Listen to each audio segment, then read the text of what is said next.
Hi, my name is Rich and I'm here to talk to you about a couple of the electric skateboards I've owned in my life here. I'll give you links to all the companies that I'm going to talk about below.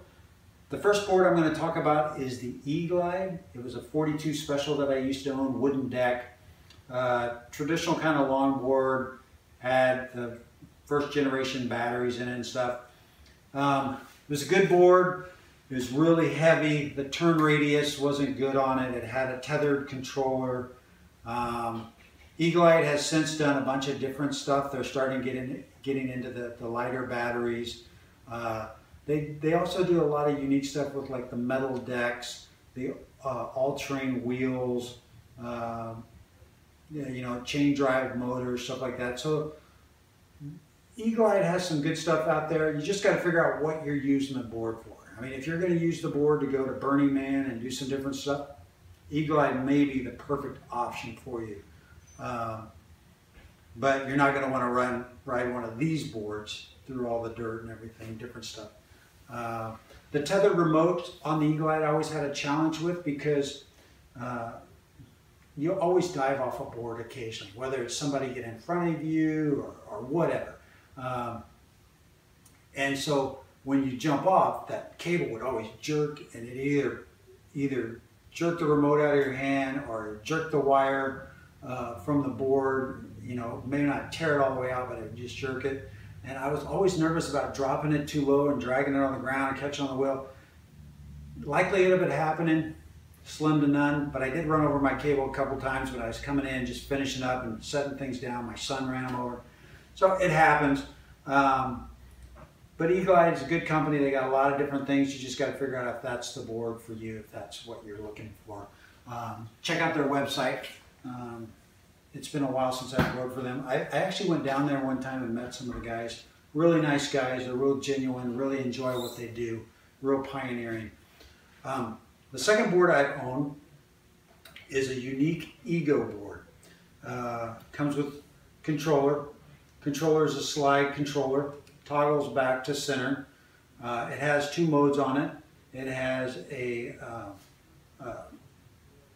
econo mode and a sports mode. This board really doesn't go fast enough for the econo mode, so you just pretty much stay in sports mode most of the time. It has indicator lights on it to show you, it will show you the board, how much power is left in the board, and how much power is left in the controller by the flashing of the light. And the lights will also indicate what state the board is in too. Controller on the, or power on the side. It does have a port to where you can plug in a USB cord and charge your phone if you get somewhere and you can't make it, you know, your phone's dying. It also has an app for the phone that you can use for this to control the board, just in case you get somewhere and your controller is dying and you didn't bring a cord with you or something like that to charge it. It's kind of handy because you won't be charging this remote nearly as much as you charge this board. The board gets charged just about every time you come rolling back in. The controller, not so much. You can see, you can monitor it. This one actually even has, I think, a light. Yeah, it has a light on it. So if you're riding at night, you can turn on the light. Yeah. Feature I've never used, but it's there. Plastic housing on the motor. Deck is solid, firm. No real flex to it at all. Battery casing goes all the way across the bottom. I've never really scratched the bottom on it with it, but I've always been concerned about when you go over a speed bump or anything like that. The cooling fins for the equipment on the back here, I don't know if it's just this board or if they're all this way, but I've actually caught my hand on the edge of these cooling fins before and cut it when I'm jumping on the train. All in all, this isn't a bad board. The speed on it is about 10 miles an hour, maybe 11 was what I've clocked myself at. The range on it is about 10 miles. It's not a bad board. It's a good board if you're in town running around and you're around people and vehicles. You're not going to want to go super fast. You know, one of the challenges I had with this board was the cutouts for the wheels. When I stand, because I'm tall, my feet always hang out over these edges. So whenever I tried to turn, it was always felt like I really had to lean into it or move my foot back to try to make it turn. So I loosened my trucks. Loosen the trucks sometimes would make it wobbly when I wanted to go full speed. All in all, this isn't a bad board, you know. But when you're going through residential like I do sometimes, and I got 3 miles to work and it's all flat ground, I want to be, when you're going 10 miles an hour or whatever, I want to be going faster, just because this is too slow. This is a good speed for beginners though, because if you got your headphones in, you need to bail off, something happens, you can almost run it out if you're paying attention, which is fine. This board here though, if you're taking it to San Francisco and you're going to hill ride with it, it doesn't really care for hills very much. It will drain the battery down quickly, or just simply go, we're done, we're not going up that hill, we're not going any further. We've taken it to San Francisco, rode it in Golden Gate Park, did pretty well there. You know, it's flat surfaces, but once you get into any kind of hills in San Francisco, the San Francisco hills can be extreme, so you're going to pick this up and carry it to the top of the hill and ride it down the other side. It does have a braking system on it. It doesn't have a reverse, but it does have a braking system on it where you can pull back and have it do the reach-in brakes on it and regenerate some power for this. All in all, decent board. It was a huge jump from the E-Glide to this board. Just the lightness of it, the charging of it, the portability of it, the distance I could go with it, just a huge jump. So, the other board I have here is the Boosted Dual Plus. The Boosted Dual Plus, the deck is really about the same length as that one, but the deck is different and it fits my feet much better. I don't feel like my feet are hanging out over the edge when I'm riding it. And so it makes turning easier. It flexes, got some flex to it. It's got the open bottom, so when you're going over speed bumps or anything like that. And what I can do too is I'll post another video of a ride video, and so I'll show myself and someone else will ride these boards so you can see the difference in the speed, so you can see forward, backwards, just all that they do, and just the comparison between the two.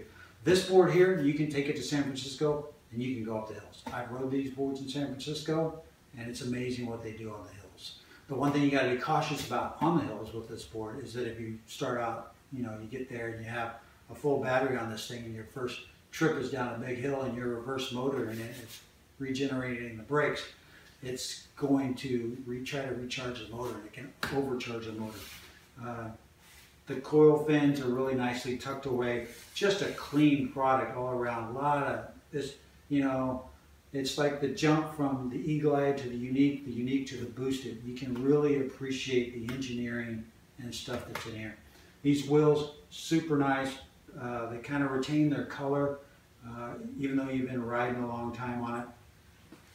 This one also has, this one here does about 7 miles. If you're on a special mode. There's 4 modes on this board when you're setting it, and you can change the modes on the remote as well as an app on the phone. The app on the phone will also track how many miles you actually physically put on your board. The remote's going to show you the charge on the board. It's going to show you that it's connected to the board, and it's going to show you how much power you have on your remote. There you go. Get it turned on for you. So.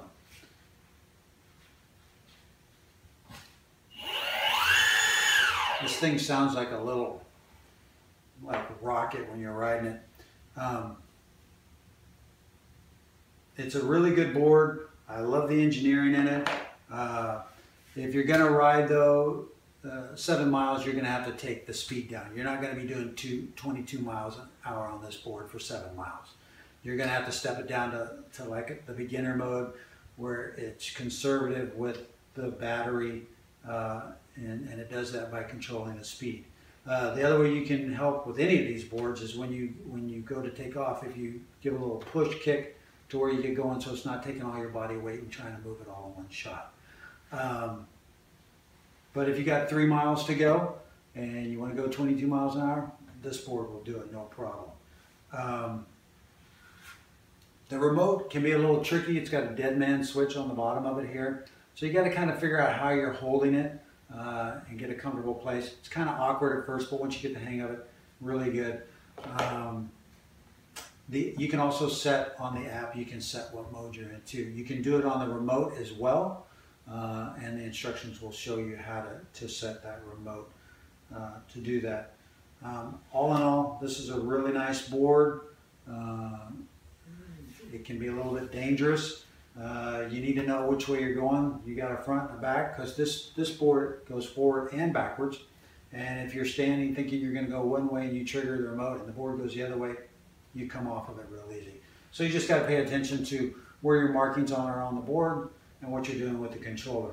I never thought the reverse feature would be something you'd ever need, but you're surprised how much you use reverse when you get up on something. You're like, oh, I got too close to that edge on that, sidewalk and into the street. I'll just back it up a little bit. It's really kind of handy.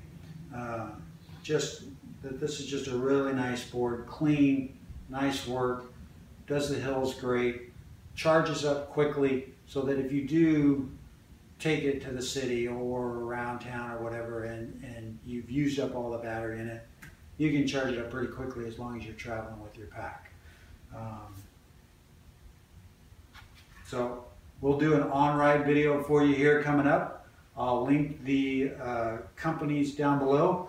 If you have any questions or anything you feel I didn't answer, or anything you want me to talk about on these boards, or anything that I can demonstrate with them, glad to help. Because spending $1,600 on an electric skateboard, it's a lot of money for an electric skateboard. Hard to justify, but they can be tons of fun. Especially like if you go to San Francisco, you park your car in one place, you jump around, you can ride through the city, go wherever you want, and never have to worry about going back through your car and different stuff. City's great, commuting to work, different things, really good. Yeah, you have any questions? Put in the comments below. Thanks, appreciate you guys' time.